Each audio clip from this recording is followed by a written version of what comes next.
ভাই একটা কথা কি জানো, এই টাকার জন্য কত ছেলে নিজের স্বপ্নগুলো বিসর্জন দিয়েছে, হারিয়ে ফেলেছে বিকেলের ক্রিকেট খেলা, সন্ধ্যার বন্ধুদের সাথে আড্ডা দেওয়া, সবকিছুই ছেড়ে দিয়েছে এই টাকার জন্য।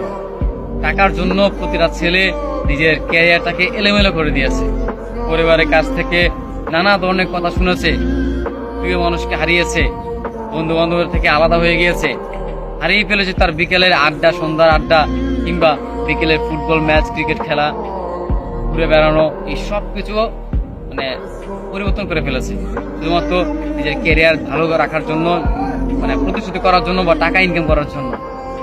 আসলে সময়ের সাথে সাথে সেই ছেলেটা পাল্টে গিয়েছে। যেই ছেলেটা একটা সময় ক্রিকেটে আসক্ত ছিল, যেই ছেলেটা একটা সময় কোনো একটা মেয়েকে ভালোবাসতো, যেই ছেলেটা একটা সময় সবসময় বন্ধুদের নিয়ে আড্ডায় থাকতো, ঘুরে বেড়াতো, আজকে টাকার জন্য সে তার পরিস্থিতি পাল্টিয়ে নিয়েছে। আসলেই মানুষের পরিস্থিতি